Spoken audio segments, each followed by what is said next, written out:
പ്രിയപ്പെട്ട പ്രേക്ഷകരെ, ഞാനൊന്ന് വിശദീകരിക്കാം എവിടെയാണ് ഈ സംഭവം നടന്നത്, എപ്പോഴാണ് ഈ സംഭവം നടന്നത് എന്നത് നമുക്കൊന്ന് മനസ്സിലാക്കേണ്ടതുണ്ട്.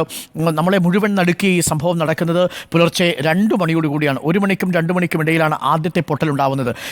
വയനാട് കൽപ്പറ്റയിൽ നിന്നും ഏകദേശം 24-28 കിലോമീറ്ററോളം സഞ്ചരിച്ച് നമ്മൾ എത്തിയാൽ മുണ്ടക്കയിലേക്ക് എത്താൻ സാധിക്കും. മുണ്ടക്കൈ എന്ന് പറയുന്നത് വൈത്തിരി താലൂക്കിൽപ്പെട്ട മേപ്പാടി പഞ്ചായത്തിലെ മുണ്ടക്കൈ എന്ന് പറയുന്നൊരു പ്രദേശം. ആ മുണ്ടക്കൈ പ്രദേശത്തിൻ്റെ മേൽഭാഗം ഒരു ദുരന്തബാധിത പ്രദേശമാണ്, അവിടെ ജനവാസ മേഖലയല്ല. എന്നാൽ മുണ്ടക്കൈയുടെ ഭാഗത്ത് ധാരാളം ടൂറിസ്റ്റ് റിസോർട്ടുകളും പള്ളികളും അമ്പലങ്ങളും ഒപ്പം സ്കൂളുകളും ഒക്കെയുണ്ട്. പ്രേക്ഷകർക്ക് കാണാം സംഭവം നടന്നത് ഞാൻ വിശദീകരിച്ചാൽ 1 മണിക്കും 2 മണിക്കും ഇടയിൽ മുണ്ടക്കൈയിൽ പുഞ്ചിരിവട്ടത്ത് ആദ്യത്തെ ഉരുൾ പൊട്ടുന്നു. വേലായുധൻ ചേട്ടൻ അടക്കമുള്ളവർ കേൾക്കുന്നു. അത് താഴത്തെ ഉരുൾപൊട്ടലും ഉണ്ടാവുന്നുണ്ട്. ചൂരൽമലയിലെ ഉരുൾപൊട്ടലാണ് ആദ്യം ഉണ്ടാവുന്നത്. അതിനുശേഷം പെട്ടെന്ന് മുണ്ടക്കൈ പുഞ്ചിരിവട്ടത്ത് ഉരുൾപൊട്ടുന്നു. സമുദ്രനിരപ്പിൽ നിന്ന് 1085 മീറ്റർ ഉയരത്തിലുള്ള വൈത്തിരി താലൂക്കിൽ, വയനാട്ടിൽ വൈത്തിരി താലൂക്കിൽ മേപ്പാടി പഞ്ചായത്തിലെ മുണ്ടക്കൈ പുഞ്ചിരിവട്ടത്തുള്ള ഉരുൾപൊട്ടൽ. ആ പ്രഭവ കേന്ദ്രത്തിൽ നിന്ന് ഉരുൾപൊട്ടി ഇരുവഴിഞ്ഞിപ്പുഴയുടെ തീരത്തുകൂടി പുഴ 2ആയി പിളർന്ന് രൗദ്രഭാവം പൂണ്ടുവരുന്നു. മുണ്ടക്കൈയിൽ നിന്ന് ചൂരൽമലയിലേക്ക് ഏകദേശം 6 കിലോമീറ്റർ ദൂരമുണ്ട്. ഇവിടേക്ക് എത്തുമ്പോഴേക്കും ഒരു വലിയ സംഹാര താണ്ഡവം ആടി വരുന്ന പുഴയാണ് കാണുന്നത്. അതേസമയം തന്നെ ചൂരൽമലയിലും ഉരുൾപൊട്ടുന്നുണ്ട്. അപ്പോൾ ഒന്ന് മുണ്ടക്കൈയിൽ ഉരുൾപൊട്ടുന്നു, മറ്റൊന്ന് ചൂരൽമലയിൽ ഉരുൾപൊട്ടുന്നു. 2 ചെറിയ ചെറിയ ഉരുൾപൊട്ടലുകൾ കൂടി ഒരുമിച്ചുണ്ടാവുന്നു എന്നാണ് പ്രദേശവാസികൾ പറയുന്നത്. മൊത്തം 3 ഉരുൾപൊട്ടലുകൾ 4 മണിക്ക് മുമ്പ് ഉണ്ടാവുന്നു. അതോടുകൂടി 6 മണിയാകുമ്പോഴേക്കും മുണ്ടക്കൈ ഭാഗത്തു നിന്നും വെള്ളം ഇരച്ചാർത്തെത്തുന്നത് നമ്മൾ കാണുന്നു. പുലർച്ചെ 4 മണിക്ക് ചൂരൽമല പൂർണ്ണമായിട്ടും വെള്ളത്തിലാവുന്ന സാഹചര്യം ഉണ്ടാവുന്നു. ചൂരൽമലയിലും മുണ്ടക്കൈയിലും ഉണ്ടാവുന്ന വലിയ മഴവെള്ളപ്പാച്ചിലിൽ, ഉരുൾപൊട്ടലിൽ ഈ പ്രദേശത്തുകൂടി, പുഴയുടെ ഈ ഭാഗത്തുകൂടി കനത്ത വെള്ളം ചാലിയാർ പുഴയിലേക്ക് പോകുന്നു. ചൂരൽമലയിൽ നിന്ന് പോത്തുകല്ലിലേക്ക് ഏകദേശം 25 കിലോമീറ്റർ ദൂരമുണ്ട്. ആ 25 കിലോമീറ്റർ പുഴയൊഴുകി പോകുമ്പോൾ പോത്തുകല്ലിൽ പല ഭാഗങ്ങളിലും മൃതദേഹങ്ങൾ കണ്ടെത്തുന്നു. അത് നോക്കൂ, ചൂരൽമലയിൽ നിന്ന് 25 കിലോമീറ്റർ അകലെ ഈ പോത്തുകല്ലിലാണ് പലപ്പോഴും മൃതദേഹങ്ങൾ അടിഞ്ഞു കിടക്കുന്നതായി നമ്മളെ വിളിച്ച് അവിടുത്തെ പോത്തുകൽ പഞ്ചായത്തിലെ മെമ്പർ കൂടിയായ നാസർ വിളിച്ചു പറയുന്നു. PV അൻവർ MLA വിളിച്ചു പറയുന്നു. പുലർച്ചെ 2 മണിക്ക് മുണ്ടക്കൈയിലെ ഉരുൾപൊട്ടൽ, ചൂരൽമല 4 മണിയാകുമ്പോഴേക്കും പൂർണ്ണമായും വെള്ളത്തിലാവുന്നു. അവിടെ നിന്നും മൃതദേഹങ്ങൾ ചാലിയാർ പുഴ വഴി ഒഴുകി പോത്തുകൽ വരെ എത്തുന്നു. ഇത്രയും ഭീകരമാണ് അവസ്ഥ നടന്നത് എന്നത് പ്രേക്ഷകർ ആലോചിക്കണം. ഇനി എന്താണ് ഈ മുണ്ടക്കൈ മേഖലയുടെ പ്രസക്തി? മുണ്ടക്കൈ മേഖല എന്ന് പറയുന്നത് ഒരു തോട്ടം മേഖലയാണ്, ടൂറിസം ഡെസ്റ്റിനേഷൻ ഉണ്ട്, മലകളാൽ ചുറ്റപ്പെട്ട ഒരു ചെറു പട്ടണം എന്ന് നമുക്ക് വിശേഷിപ്പിക്കാം. പ്രദേശത്ത് നിരവധി റിസോർട്ടുകളുണ്ട്. അതിലൊരു പ്രധാനപ്പെട്ട റിസോർട്ട് എന്ന് പറയുന്നത് ഈ ട്രീ വാലി റിസോർട്ടാണ്. ട്രീ വാലി റോഡ് എന്നറിയപ്പെടുന്ന ഒരു ട്രീ വാലി റോഡുണ്ട്. വായോ ബബിൾസ് ഡ്രീം എന്ന് പറയുന്ന ഒരു റിസോർട്ടുണ്ട്. ആ വായോ ബബിൾസിലും ധാരാളം പേർ കുടുങ്ങിക്കിടപ്പുണ്ടായിരുന്നു. ട്രീ വാലി എന്ന് പറയുന്ന റിസോർട്ടിലും ധാരാളം പേർ കുടുങ്ങിക്കിടപ്പുണ്ടായിരുന്നു. ഇരുവഴിഞ്ഞിപ്പുഴയുടെ തീരത്താണ് ഈ റിസോർട്ടുകൾ സ്ഥിതി ചെയ്യുന്നത്. പലപ്പോഴും ഈ മലനിരകളാൽ ചുറ്റപ്പെട്ടിരിക്കുന്ന ഒരു പ്രദേശമാണ്. അവിടെ നിന്നുള്ള കാഴ്ചകളൊക്കെ വളരെ സൗന്ദര്യമുള്ള കാഴ്ചകളാണ്. ഏറ്റവും പ്രധാനപ്പെട്ട സ്പോട്ടുകൾ റിപ്പോർട്ടർ TVയിലേക്ക് നിരവധി ആളുകൾ വിളിച്ചു പറയുകയും രക്ഷാപ്രവർത്തക സംഘം എത്തുകയും ചെയ്തിരിക്കുന്ന പ്രധാനപ്പെട്ട സ്പോട്ടുകൾ ഇതായിരുന്നു. ഏറ്റവും മുകളിൽ ട്രീ വാലി എന്ന് പറയുന്ന പ്രദേശം. ആ ട്രീ വാലിക്ക് മുകളിലുണ്ട് ഈ പുഞ്ചിരിമട്ടം പ്രദേശമൊക്കെ അതിന് മുകളിലാണ്. ഈ ട്രീ വാലി എന്ന് പറയുന്ന റിസോർട്ട്, വായോ ബബിൾസ് എന്ന് പറയുന്ന റിസോർട്ട്, ഇത് രണ്ടും ഏറ്റവും മുകൾ ഭാഗത്താണ്. ഇവിടെ നിന്ന് ഇവിടെ ഒരു 100ഓളം ആളുകൾ കുടുങ്ങിക്കിടപ്പുണ്ട്. വായോ ബബിൾസ് ഡ്രീമിലും കുറച്ച് ആളുകൾ കുടുങ്ങിക്കിടപ്പുണ്ട്. ഏലം എമ്പണ്ട് എന്ന് പറയുന്ന മറ്റൊരു റിസോർട്ടിലും കുറച്ച് ആളുകൾ കുടുങ്ങിക്കിടപ്പുണ്ടായിരുന്നു. ഇവിടെയുള്ള ആളുകളെയും ഇപ്പോൾ രക്ഷാപ്രവർത്തകരെത്തി മോചിപ്പിച്ചിട്ടുണ്ട്.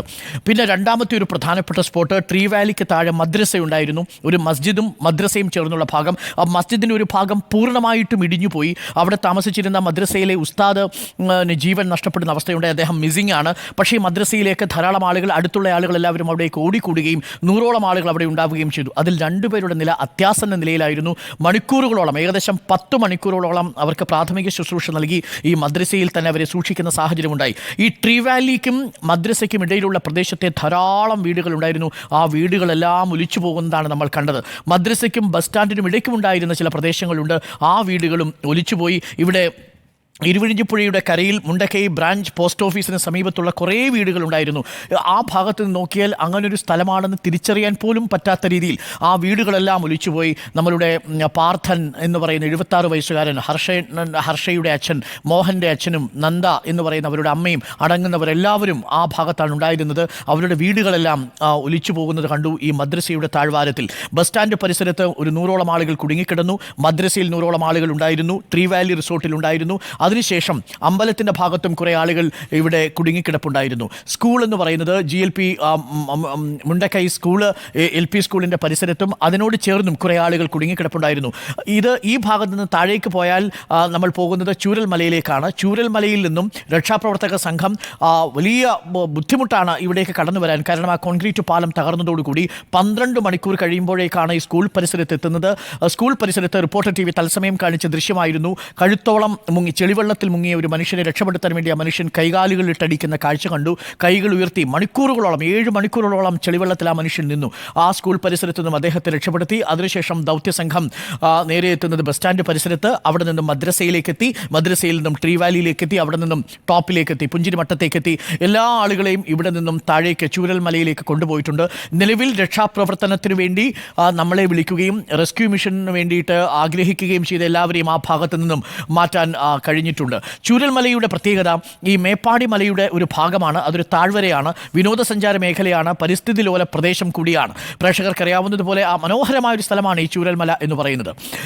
ഈ ചൂരൽമലയിൽ ഒരു പാലമുണ്ടായിരുന്നു. ആ പാലം പ്രേക്ഷകർക്ക് ഇപ്പോൾ ദൃശ്യങ്ങളിൽ കാണാം. അവിടെ തേയില ഫാക്ടറി ഉണ്ട്, തേയില കൃഷി ചെയ്യുന്നുണ്ട്. ഇരുവിഴിഞ്ഞിപ്പുഴ ഒരു ചെറിയ നീർച്ചാല് പോലെ ഒഴുകുന്ന ഒരു പ്രദേശമായിരുന്നു. ആ പ്രദേശമാണ് ഇപ്പോൾ കണ്ടാൽ തിരിച്ചറിയാനാവാത്ത വിധം ബീഭത്സമായി തീർന്നിരിക്കുന്നത്. വീടുകളും കടകളും എല്ലാം ഒലിച്ചു പോകുന്നു. ചെളിയിൽ പുതഞ്ഞിരിക്കുകയാണ് യഥാർത്ഥത്തിൽ ചൂരൽമല.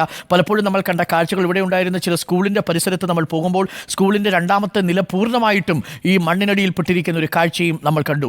ഇതാണ് യഥാർത്ഥത്തിൽ ഇന്ന് സംഭവിച്ചത്. രാവിലെ 2 മണിയോടുകൂടി 1 മണിക്കും 2 മണിക്കും ഇടയിൽ ആദ്യത്തെ ഉരുൾപൊട്ടൽ, 4 മണിയോടുകൂടി വീണ്ടും 3 മണി കഴിക്കും 4 മണിക്കും ഇടയിൽ വീണ്ടും ഉരുൾപൊട്ടൽ ഉണ്ടാവുന്നു. ഉരുൾപൊട്ടൽ ഉണ്ടാവുന്നത് വയനാട് ജില്ലയിൽ കൽപ്പറ്റയിൽ നിന്ന് ഏകദേശം 24 കിലോമീറ്ററോളം അകലെ മേപ്പാടി പഞ്ചായത്തിൽ വൈത്തിരി താലൂക്കിൽപ്പെട്ട സ്ഥലത്താണ്. ഈ സ്ഥലത്തിൻ്റെ പേര് ചൂരൽമല, മുണ്ടക്കൈ. രണ്ടും 2 പ്രദേശങ്ങൾ. മുണ്ടക്കൈ ചൂരൽമലയുടെ മുകൾ ഭാഗത്തുള്ള പ്രദേശമാണ്. ആ ഭാഗത്താണ് ഉരുൾപൊട്ടുന്നത്. ആ ഉരുൾപൊട്ടി ഇരുവിഴിഞ്ഞിപ്പുഴ കരകവിഞ്ഞൊഴുകി നിരവധി ജീവനുകൾ എടുത്തുകൊണ്ട് പോയ കാഴ്ചയാണ് നമ്മൾ കണ്ടത്. ഹൃദയഭേദകമായ കാഴ്ച. ഇതാണ് യഥാർത്ഥത്തിൽ സംഭവിച്ചത്. ഇനി നമുക്ക് ആ ദൃശ്യങ്ങളിലേക്ക് കൂടി പോകാം. എന്താണ് ചൂരൽമലയുടെ ഇപ്പോഴത്തെ അവസ്ഥ, എന്താണ് മുണ്ടക്കൈയുടെ ഇപ്പോഴത്തെ അവസ്ഥ എന്നറിയുമ്പോഴാണ് നമ്മുടെ ഹൃദയം തകർന്നു പോകുന്നത്. നേരത്തെ ഉണ്ടായിരുന്ന ഒരു ദൃശ്യമേ അല്ല. 24 മണിക്കൂർ മുമ്പ് ഈ ഗ്രാമം വലിയ മഴവിൽ കുതിർന്നിരുന്ന ഒരു ഗ്രാമമായിരുന്നു. ആ ഗ്രാമത്തിൻ്റെ ഇപ്പോഴത്തെ അവസ്ഥ ഇതാണ്. ധാരാളം വീടുകളുണ്ടായിരുന്ന, ഉല്ലാസ കേന്ദ്രങ്ങൾ ഉണ്ടായിരുന്ന ഒരു പ്രദേശം പൂർണ്ണമായും ഒരു വലിയ ഉരുൾപൊട്ടലിൽ തകർന്നു പോയ കാഴ്ചയാണ് പ്രേക്ഷകർ ഇപ്പോൾ കാണുന്നത്.